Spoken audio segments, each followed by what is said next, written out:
क्या हाल है भाई? जय श्री राम। मेरा नाम है अंश और अपन रहता है भाई न्यूजीलैंड में। सुबह शुरुआत हो रही है भाई अपना जिम से। जिम खत्म करके मैं जा रहा हूँ घर पे। एंड आज कोई काम नहीं है क्योंकि आज भाई अपनी जॉब नहीं है, और जॉब नहीं है तो अपना जिम बढ़िया कर ली मैंने आज।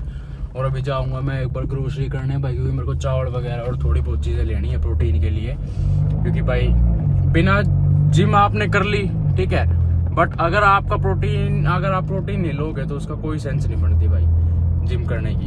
ठीक है, तो अभी जाऊंगा भाई मैं अपना बढ़िया कुछ प्रोटीन की चीज़ें लेने। पैक एंड सेव जा रहा हूँ मैं। न्यूजीलैंड में पैक एंड सेव बहुत सस्ता है ग्रोसरी करने के लिए। एंड आज की ये जो वीडियो है, इस वीडियो में मेरे पास एक कमेंट आया था। एक बंदे ने मेरे को ये बोला, भाई प्लीज़ बहुत रिक्वेस्ट है आपसे, आप प्लीज़ एक वीडियो बनाओ कि भाई न्यूजीलैंड में आपके एक्सपेंसेस क्या क्या है, और भाई आप मतलब कि आप स्टूडेंट वीज़ा पे हो, वहाँ पे आपके क्या क्या एक्सपेंसेस हैं, आप कैसे सारी चीज़ें कैसे मैनेज करते हो, आप क्या करते हो। तो उसने मेरे से सारी चीज़ें पूछी कि भाई प्लीज़ मेरे को वीडियो बनाओ, मेरी बहुत हेल्प होगी। तो मैं कहा भाई मैं हूँ इसीलिए कि भाई तुम्हारी हेल्प करने के लिए। तो मैं एक वीडियो बनाऊँगा आज, और उस वीडियो में एवरीथिंग सब कुछ बताया जाएगा कि भाई कैसा खर्चा, कहाँ पे आपका कॉलेज स्टूडेंट का क्या, वो मैं अपना खर्चा कैसे निकालता हूँ, मेरी जॉब क्या है, मेरा क्या है क्या नहीं, वो सब बताऊंगा मैं आपको। तो इस वीडियो में एंड तक बने रहना अगर आपको पूरी इन्फॉर्मेशन जाननी है कि भाई न्यूजीलैंड में क्या खर्चे होते हैं, आप कैसे मैनेज कर सकते हो। अगर कोई बाहर से आ रहा है कोई बंदा और वो कैसे उसको अपने खर्चे मैनेज करने हैं तो वो भी बताऊंगा। तो स्टे ट्यून्ड, पूरा व्लॉग देखना ये, ठीक है, पूरी वीडियो देखना। आगे पूरी वीडियो देख के अगर तुमको फिर भी कोई डाउट हुआ तो भाई feel free to text me on Instagram, YouTube के कमेंट्स में, इंस्टाग्राम के डीएम में, इंस्टाग्राम के वीडियो के कमेंट में, कहीं भी। ग्रोसरी करने आया हूँ भाई, क्योंकि वीडियो बनाने के लिए जान तो चाहिए ना शरीर में, थोड़ी तुमसे बात करने के लिए जान भी तो चाहिए। हाँ भाई दोस्तों, आज बात करते हैं, जैसा कि मैंने बोला था कि भाई मैं तुमको बताऊंगा कि भाई क्या क्या आप मेरे एक्सपेंसेस हैं न्यूजीलैंड में, और अगर आप आ रहे हो और आपके क्या क्या एक्सपेंसेस हो सकते हैं न्यूजीलैंड में। ठीक है, तो भाई सबसे बड़ा एक्सपेंस जो होता है एक स्टूडेंट का या फिर एक नॉर्मल बंदे का भी, जो भी कोई भी यहाँ पे आ रहा है, उसका सबसे बड़ा एक्सपेंस होता है भाई रेंट।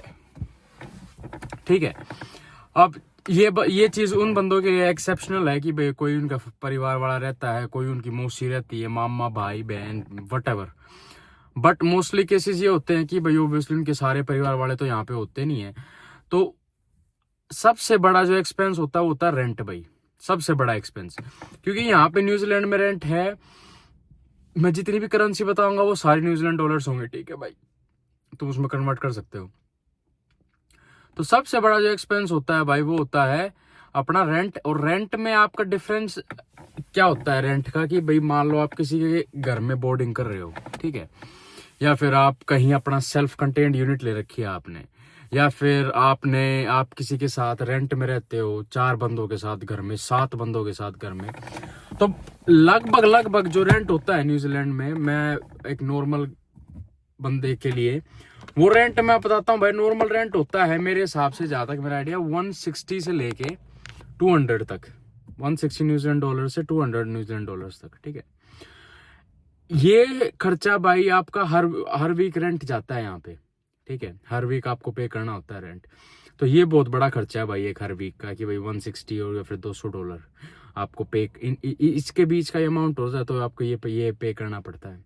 ठीक है, फिर आते हैं भाई, आपका बाय चांस आपने गाड़ी ले रखी है तो भाई मैंने ये गाड़ी ले रखी है। ठीक है, मेरी न्यूजीलैंड में आने के बाद ये है मेरी शायद से 3rd या 4th गाड़ी है, नहीं 3rd 4th क्यों, मेरी ये 6th गाड़ी है। ये मेरे को 3 साल होने वाले हैं न्यूजीलैंड में, ये मेरी 6th गाड़ी है। ठीक है, अब कई बंदे भाई वो गाड़ी लेते नहीं है, कई बंदे लेते हैं, वो अपनी सस्ती लेते हैं, वटेवर, वो तुम्हारी पर्सनल चॉइस है भाई। ठीक है, मैं उस पर कुछ नहीं कह रहा। बट बात करते हैं गैस की, पेट्रोल की गैस भाई, वो डिपेंड करता है आपका कि भाई आपकी जॉब कितनी दूर है, आप घर रहते कितनी दूर हो टाउन से, आप ग्रोसरी करने कितने बार जाते हो वीक में, आप घूमते कितना हो, वो सारी चीज़ें उन पर डिपेंड करती है। बट लगभग अगर मैं बताऊं, मतलब अंदाजा बताऊं मैं आपको, तो आपका जो रेंट, जो आपका जो गैस प्राइस है, अभी तो भाई देखो, अभी तो बहुत गैस प्राइसेस बहुत ज़्यादा हो रखे हैं ऑब्वियसली, क्योंकि भाई गैस हर जगह ऊपर जा रखी है। बट अगर बात करें कि भाई आपका गैस प्राइस का कितना एस्टिमेट होता है, तो भाई मान लो मेरी गाड़ी जो है भाई, ये मर्सिडीज है, इसका थोड़ा इंजन बड़ा है। ठीक है, तो ये थोड़ा ज़्यादा पेट्रोल खाती है। बट अगर कोई नॉर्मल गाड़ी का इंजन ले तो उसमें मान लो 60 से लेके 70-80 डॉलर तक 2 वीक निकल जाते हैं, जहां तक मेरा अंदाजा है, जहां तक मैंने सुना है लोगों के पास जो गाड़ियां हैं। तो 60 से 80 डॉलर में भाई आपके तो एक हफ्ते के मान लेते हैं $50 या $40 भी मान लेते हैं, क्योंकि भाई अब महंगा हो गया पेट्रोल। तो अब $40 से $50 अगर अभी कोई आ रहा है तो $40 से $50 एक वीक का लेके चलो, ठीक है भाई। फिर आ जाते हैं, गाड़ी की बात कर रहे हैं तो फिर आ जाते हैं गाड़ी का जो होता है आपका इंश्योरेंस। क्योंकि भाई यहाँ पे 3 इंश्योरेंस होते हैं न्यूजीलैंड में। एक होता है नॉर्मल इंश्योरेंस जो सिर्फ भाई आपकी गाड़ी का कवर करता है। एक होता है third party insurance. Third party insurance में क्या होता है कि आपकी गाड़ी का कवर नहीं होगा, बट वो आपने सामने वाली जो गाड़ी ठोकी है उसका कवर होगा। और एक होता है फुल इंश्योरेंस, वो गाड़ी आपका भी कवर करेगी और आपका अगले वाला भी कवर करेगी, ठीक है। तो ऐसा होता है। तो वो इंश्योरेंस का भी बहुत बड़ा खर्चा है। जो मेरा खर्चा है भाई इस गाड़ी का वो होता है $80 पर फोर्टनाइट, नहीं $70 पर फोर्टनाइट। फोर्टनाइट मतलब 2 वीक में मेरे को एक बार इतना अमाउंट पे करना पड़ता है $75 का, ठीक है भाई। ये आ गया गाड़ी से रिलेटेड इन सारे खाना ये चीज, ठीक है। अब बात करते हैं भाई ग्रोसरीज की। ग्रोसरीज भाई डिपेंड करती है, क्योंकि कई बार क्या होता है भाई बंदे क्या करते हैं बाहर से लाने के मतलब ग्रोसरी करने के बजाय वो अपना टेक अवेज खाते हैं, बाहर का खाना खाने लग जाते हैं, क्योंकि भाई वो आलस होते हैं। वो बहुत महंगा पड़ेगा भाई, वो बहुत ज्यादा महंगा पड़ता है, ठीक है। वो हर जगह ही सेम चीज है टू बी ऑनेस्ट। बट अगर आप ग्रोसरी कर रहे हो नॉर्मल अमाउंट की, भाई नॉर्मल सब्जियां वगैरह ये सारी चीजें, टोटीलास वगैरह, रोटी, ये जो भी आपके नॉर्मल फ्रूट्स वगैरह वेजिटेबल्स होगी, तो ये मैं आपको लगभग बताऊंगा भाई। ये मेरे हिसाब से मैं करता था $50 to $60 पर वीक, ठीक है। $50 to $60 अगर आप सारी चीजें डिवाइड करो कि भाई मैं इतना फ्रूट लेके आऊंगा, इतना अपना मैं इतनी वेजिटेबल्स, इतनी टोटला, इतनी सारी चीज, स्पाइसेस वगैरह, ये सारी चीज मिला के, दूध वगैरह, ये सारी चीज मिला के भाई $50 से $60 का खर्चा एक वीक का, ठीक है भाई। बाकी बात करते हैं कि भाई जैसे मान लो फॉर एग्जांपल अगर भाई आप न्यूजीलैंड में हो तो न्यूजीलैंड में तो भाई आपको ट्रैवल करना ही करना है, ठीक है। इतनी अच्छी कंट्री है यहाँ पे ट्रैवल। तो यहाँ पे मेन एक अच्छी बात क्या है न्यूजीलैंड के बारे में भाई, यहाँ पे ना आपकी जो प्लेसेस है ना, जैसे मान लो मैं लास्ट अभी मैंने शायद 3 या 4 लोग पहले मैं भी कहीं गया था घूमने के लिए, तो वो जगह फ्री थी मेरे कई इन्वायरमेंट में, जैसे कि नेचर है ना, वहाँ पे पैसे चार्ज नहीं करते भाई किसी को कुछ भी। कहीं भी जाके आप कोई भी रिवर में जाके अपना घूम के देख के आ सकते हो, कहीं भी जाना है वो अलग बात है भाई। अगर आपको कुछ खरीदना है या फिर आपको शॉपिंग करनी है या फिर आपको कॉफी पीनी है ब्ला ब्ला, वो अलग चीजें होगी, ठीक है। बट अगर आपको नेचर वगैरह या ऐसे में आपको यहाँ पे कोई डेस्टिनेशन में ऐसे कोई भी चार्ज नहीं होता, वहां पे जाके आप खुले में देख सकते हो, ठीक है भाई। तो एक वो भी बहुत बड़ा खर्चा होता है। और ये सारे खर्चे भाई मैं अपनी पर्सनल लाइफ के एक्सपीरियंस से बता रहा हूँ ये, क्योंकि मेरे को यहाँ पे मैं गोरों के साथ भी रह लिया, मैं बहुत बंदों के साथ रह लिया, मेरे को पता है इन चीजों का। तो जितने भी आंसर्स मैं तुमको दे रहा हूँ ये कहीं लिखे नहीं हुए, ये मेरी पर्सनल लाइफ के हैं, ठीक है। ये कम भी हो सकते हैं भाई कुछ बंदों के लिए ज्यादा भी हो सकते हैं। एक और बात करते हैं भाई, एक चीज बहुत जरूरी है, वो है शॉपिंग करना, हो कपड़ों की शॉपिंग। भाई देखो to be very very honest, जो बंदा मान लो मेरे कई दोस्त हैं वो क्या करते हैं भाई, वो हर साल इंडिया चले जाते हैं, ठीक है। तो उस केस में दिमाग वाला काम ये होना चाहिए कि भाई जो आप अपने कपड़े ले रहे हो ना वो सारे इंडिया से लो, क्योंकि भाई इंडिया में बहुत सस्ते कपड़े हैं। यहाँ पे अगर मान लो आपके 10 रुपए में, मान लो मैं 10 न्यूजीलैंड डॉलर में एक चीज आएगी, वहां पे न्यूजीलैंड की में 2 या 3 चीजें इंडियन रुपीज में 2 या 3 चीजें आ जाएंगी। तो भाई मैं तो देखो इंडिया गया नहीं, मेरे को तो 3 साल हो गए, मैं इंडिया गया नहीं अभी तक। तो भाई मेरे को अपने जितने भी कपड़े हैं मोस्टली मैं यहाँ से लिए हैं सारे कपड़े, ठीक है। यहाँ से अगर आपको कपड़े लेने हैं और आप ये भी चाहते हो कि भाई सस्ते में पड़े, तो आप एक चीज कर सकते हो। एक यहाँ पे एप्स आती हैं, टीमू, अलीबाबा, शीन, ये 3 एप्स है भाई यहाँ पे। ये एप्स बहुत सस्ते कपड़े देती है और यहाँ पे चीजें भी बहुत सस्ती होती है, जैसे फोन के कवर्स हो गए या फिर जो भी कुछ आपको लेना है यहाँ से। और इस ऐप में एक ही दिक्कत है कि भाई जैसे मान लो इंडिया में कोई भी मान लो जैसे दिल्ली का चोर बाजार हो गया, ठीक है, सस्ते चीजें मिलेंगी बट क्वालिटी इतनी अच्छी नहीं होगी। तो भाई यहाँ पे ये वाला काम होता है शीन वगैरह से, इन ऐप से, ठीक है। बट ये काफी ठीक है, यहाँ पे बहुत सारी वेराइटीज है। अगर आपको सस्ते, मैंने भी मंगाए हैं भाई, मैंने भी बहुत चीजें ट्राई करी है शीन से, अलीबाबा से एंड इन जगह से काफी अच्छे कपड़े मिलते हैं, ठीक है। जितने आप पैसे दे रहे हो उस हिसाब से अच्छे कपड़े मिलते हैं, ठीक है। बट अगर जाओगे आप हेलेस्टीन्स में और भाई आप जाओगे कॉटन ऑन में और जाओगे आप नाइकी में, एडिडास में, तो ऑब्वियसली भाई वहाँ पे तो अब जैसे मैं रिसेंटली एक पैंट लेके आया था रेस्टाइन से, ठीक है। मैंने 3-4 व्लॉग पहले डाल रखे, वो जाके जरूर देखना जिसने नहीं देखा हो।